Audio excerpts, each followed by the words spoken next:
सभी लोगों को इस प्यारे YouTube चैनल में हम स्वागत करते हैं। आप लोग सभी लोग स्वस्थ एवं सुरक्षित होंगे।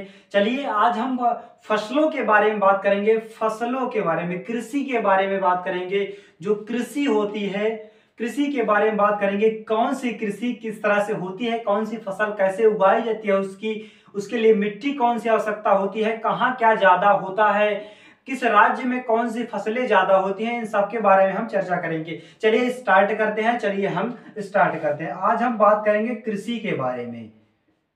कृषि मुख्यतः किसके बारे में? फसलों के बारे में, यानी फसलों के बारे में, और क्या उपज के बारे में बात करेंगे, यानी उपजों के बारे में बात करेंगे। यानी ये उपजती कैसे हैं, पहले ये समझना है कृषि क्या होती है। कृषि क्या होती है कि जो हमारे जीवन को, देखिए पहले ये समझिए, कृषि जो होती है ये हमारे देश में लगभग 55% लोग कृषि पर निर्भर हैं। हमारी जो आर्थिक स्थिति है, अपने देश की आर्थिक स्थिति है, उसका लगभग 55% हमारा देश कृषि पर निर्भर है। और लगभग जो कृषि का जो अपने राष्ट्र का जो आय है, राष्ट्रीय आय जो है वो लगभग 18% कृषि से ही प्राप्त होता है। इसका आय लगभग 18% कृषि से ही प्राप्त होता है। तो हम कृषि के बारे में हमें पता होना चाहिए कि कृषि क्या होती है, कैसे होती है, इसके बारे में हमें जानना चाहिए, हमें पता होना चाहिए। तो हम कृषि की बात करते हैं। कृषि का मतलब होता है, आपने आसपास देखा होगा अपने गांव कस्बों में खेतों के बारे में, लोग को जाते हुए खेतों के बारे में खेत जाते हुए आप लोगों ने जरूर देखा होगा। वहां पे क्या क्या बोते हैं, कैसे बोते हैं, ये सब जरूर देखा होगा। देखिए जो कृषि होती है, कृषि दो तरह से होती है। एक तो हो गई वैसे अपने जीवन निर्वाह के लिए कृषि होती है, एक होती है व्यापारिक कृषि। कृषि दो तरह से होती है। जब हम अपने कार्य को, जब अपनी आवश्यकता को पूरा कर सके, आवश्यकताएं दो तरह से पूरी की जाती हैं। एक तो होती है हमारी रोज की आवश्यकता पूरा हो जाती है, और एक होती है व्यापारिक आवश्यकता जो हम बाजार में ले जाकर बेचते हैं। जब हमारी आवश्यकता, रोज की आवश्यकता यानी स्थानीय आसपास की लोगों की जब आवश्यकता जो पूरा करती है, जो आसपास के लोगों की आवश्यकता जो पूरा करती है, उसे हम निर्वाह कृषि के नाम से जानते हैं। कौन सी कृषि? निर्वाह कृषि। निर्वाह कृषि अगर कहा जाए, कृषि किसे कहते हैं? कृषि में क्या होता है कि देखिए कृषि में सिर्फ खेती के लिए नहीं आएगा, इसमें पशुपालन, मुर्गी पालन, यानी इसका मतलब होता है कि जो मानव अपने उपयोग के लिए तैयार करता है, मानव अपने उपयोग के लिए जो फसलें तैयार करता है, वो अपने अनुसार जो निश्चित करता है, उसी के बारे में हमें पढ़ना है कि वो अपने जीवन पर्यंत के लिए, जीवन जीने के लिए क्या क्या खाता है, किसका उपयोग करता है, इसी के बारे में पढ़ना ही कृषि हमारा कहलाता है। तो कृषि के बारे में हम देखते हैं। पहले जब देखते हैं निर्वाह कृषि किसे बोलते हैं। निर्वाह कृषि देखिए निर्वाह कृषि का मतलब होता है ऐसी कृषि जो हमारी आवश्यकताओं को तो पूरा करे, जो सभी की आवश्यकताओं को तो पूरा करती है, लेकिन स्थानीय लोगों, आसपास के लोगों को ही आवश्यकता को ही पूरा कर सकती है। यानी जो रोज की आवश्यकता को पूरा कर सकती है, उसे हम निर्वाह कृषि बोलते हैं। और एक और होती है जो होती है व्यापारिक कृषि। व्यापारिक कृषि का मतलब होता है कि जैसे कुछ चीज जैसे उगाया गया, कोई ऐसा चीज हो जिसे हम ले जाकर के बाजार में कोई चीज बेचें। जैसे वो पैदा हुई, उसको ले जाकर सीधा बाजार में बेच दिए, वही क्या हो गई? हमारी व्यापारिक कृषि हो गई। जो हम व्यापार के लिए अपने मुख्यतः, अपना जो मुख्य लक्ष्य होता है व्यापार के लिए जो हम कृषि करते हैं, उसे हम व्यापारिक कृषि कहते हैं। और जो हम अपने रोज की आवश्यकताओं के लिए, अपने जीवन के लिए, अपने जीवन को चलाने के लिए जो उपयोग करते हैं, उसे हम निर्वाह कृषि के नाम से जानते हैं। अब देखते हैं दूसरी कृषि क्या थी? व्यापारिक कृषि थी। कौन सी थी? व्यापारिक कृषि थी। अब हम देखेंगे जो कृषि होती है, ये कृषि यानी फसलों का उगाना, मत्स्य पालन भी हो सकता है, यानी मछलियों का पालना भी हो सकता है, मुर्गी पालन भी हो सकता है। देखिए इससे क्या हो रहा है, इससे क्या मुर्गी पालन से हमारा जीवन संभव नहीं है? मुर्गी पालन से भी हम अपना जीवन संभव कर सकते हैं, उसको बेच करके, उसको खा करके अपना जीवन चला सकते हैं कि नहीं चला सकते हैं? तो ये कृषि में ही आएगा। मुर्गी पालन, बतख पालन और रेशम कीट पालन, ये सब क्या आएगा? कृषि में ही आएगा। तो हम मुख्यतः आज हम फसलों के बारे में बात करेंगे। कृषि के रूप में, कृषि में हम आज किसके बारे में बात करेंगे? फसलों के बारे में बात करेंगे।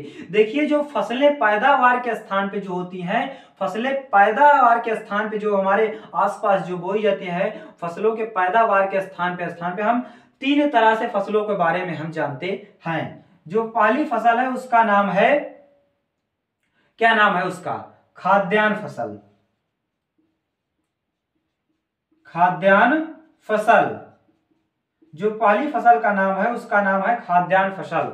इसका मतलब होता है जो हम ऐसे सामान्य रोज खाने पीने के लिए जिस फसल को उगाते हैं वही हमारी खाद्यान्न फसल होती है। जैसे गेहूं, चावल, बाजरा, जौ, ये सब क्या है? मटर, ये सब क्या है? खाद्यान्न फसल है। गेहूं, ये सब क्या होती है? गेहूं, चना, जौ, मटर, ये सब क्या है? खाद्यान्न फसल है। दूसरा आता है, देखिए खाद्यान्न फसल होती है, उसके बाद होती है नगदी फसल। नगदी का मतलब होता है जो नगद पैसे तुरंत उपलब्ध करा दे।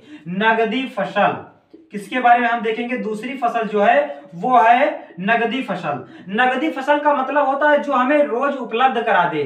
जैसे हमारा कपास हो गया, गन्ना हो गया, जौ हो गया, जूट हो गया, ये सब क्या करते हैं कि अगर इसको हम पैदा हो जाता है तो इसको ले जा करके हम बाजार में बेच देते हैं और हमें तुरंत पैसा मिल जाता है। यानी ऐसी फसल जो हमें तुरंत पैसा दे देती है उसे हम नगदी फसल कहते हैं। तीसरा हमारा आता है पेय एवं बागानी फसल।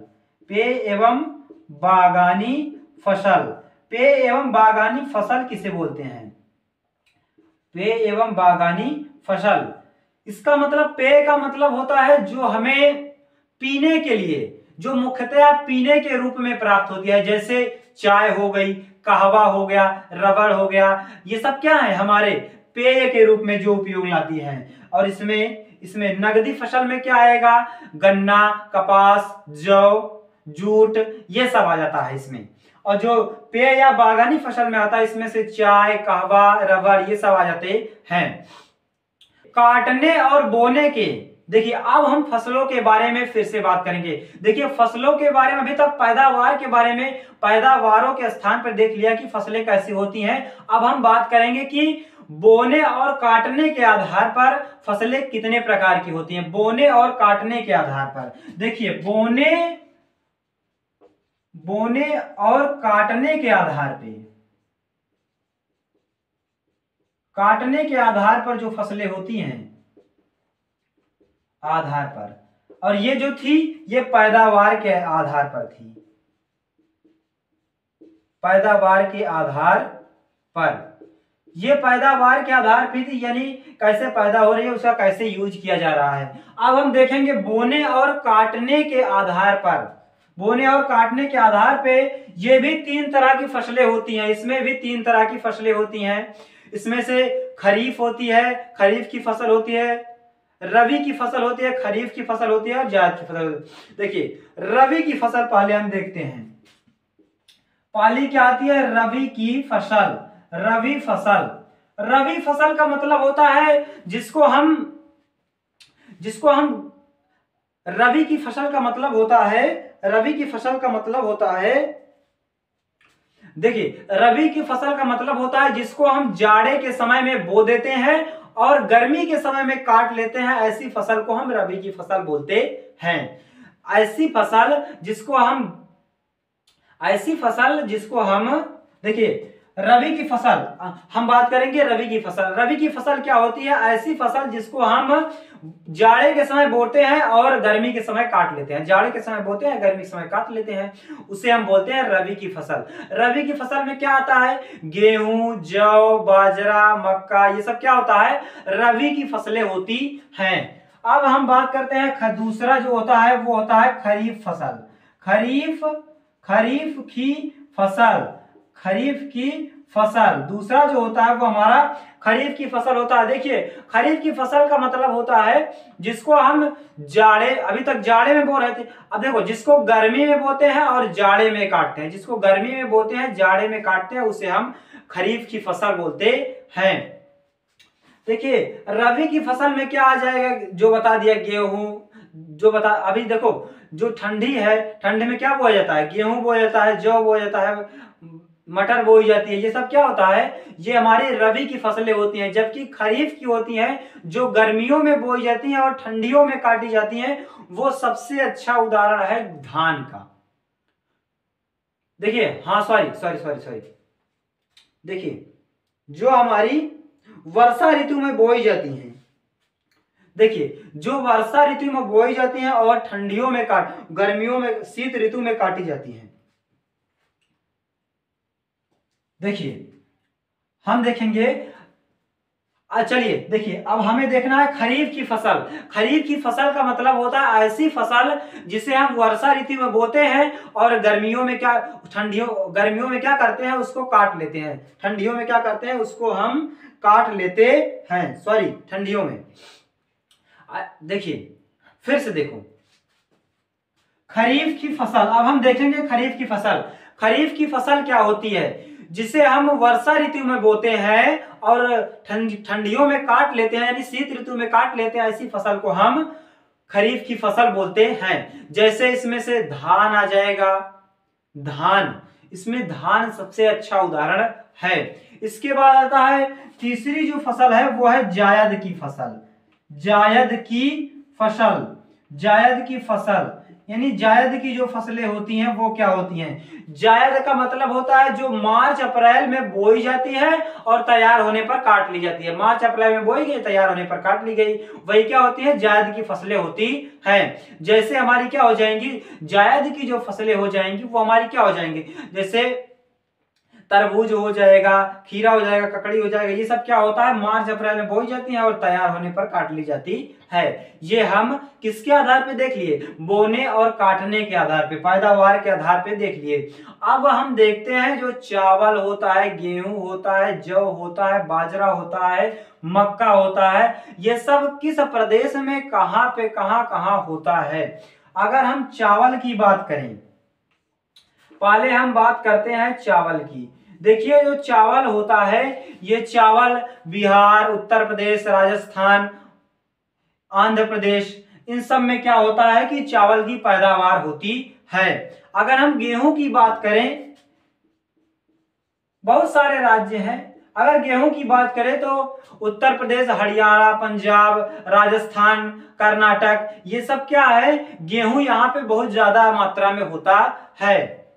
सबसे ज्यादा गेहूं जो होता है वो उत्तर प्रदेश में होता है। अगर गेहूं, चावल और गेहूं की बात हो गई, अब हम बात करते हैं किसकी, चाय की। अगर बात करें चाय की, जो बात होती है, चाय जो होती है वो असम, मेघालय, असम होती है, उड़ीसा, त्रिपुरा, इन सब में असम। देखिए जो चाय होती है ये ऐसे स्थानों पे होती है जहां पे ढाल हो, जहां पानी की वर्षा तो हो लेकिन पानी सारा बह जाए, क्योंकि जो इसके पत्ते, इसके जो पेड़ होते हैं, इसकी जो जड़ें होती हैं वो बहुत ज्यादा मुलायम होती है। अगर वहां पे पानी इकट्ठा रहेगा तो वो सड़ जाती हैं, इसलिए वो ढाल पर ही होती है। और जो चावल की बात की जाए तो चावल की जो होनी चाहिए मिट्टी, वो मिट्टी चिकनी मिट्टी की आवश्यकता होती है चावल के लिए। और जो चावल के लिए है, चावल के लिए बहुत ज्यादा किसकी आवश्यकता होती है, बहुत ज्यादा पानी की भी आवश्यकता होती है, बहुत ज्यादा गर्मी की भी आवश्यकता होती है। और जो गेहूं की बात की जाए तो गेहूं के लिए हमें एक अच्छी मिट्टी, गेहूं तो वैसे सामान्य मिट्टी में हो जाती है, दोमट मिट्टी की आवश्यकता भी होती है इसमें, गेहूं में। और जो गेहूं है इसके लिए हमें पानी की आवश्यकता होती है, लेकिन इसके साथ साथ इसे ठंड की भी आवश्यकता होती है, गर्म नम जलवायु की इसमें आवश्यकता होती है। अगर अब किसकी बात की जाए, अगर कपास की बात की जाए, कपास के बारे में, कपास की जलवायु कैसी होनी चाहिए, कपास की जो जलवायु होनी चाहिए वो काली इसकी मिट्टी होनी चाहिए, जो जलवायु होनी चाहिए वो नम और ठंडी होनी चाहिए, नम और ठंडी होनी चाहिए जलवायु। इसमें क्या होता है, इसमें काली मिट्टी में ये बहुत ज्यादा होता है, और ये ज्यादा, बहुत ज्यादा असम, बिहार, उत्तर प्रदेश, ये सब में बहुत ज्यादा होता है। आशा करता हूं कि ये सब आपको समझ में आया होगा कि कौन सी फसलें कहाँ पे होती हैं, फसलों की आवश्यकता क्यों पड़ती है और कैसे इसका उपयोग किया जाता है, कौन सी फसल व्यापारिक होती है, कौन सी निर्वाह होती है, फसलों को किसके आधार पे कैसे बांटा गया है, इन सब के बारे में आपको खूब अच्छी तरह से पता हो गया होगा। पास आ गया होगा तो ठीक है। धन्यवाद, मिलते हैं अगले वीडियो में, तब तक के लिए जय हिंद, वंदे मातरम।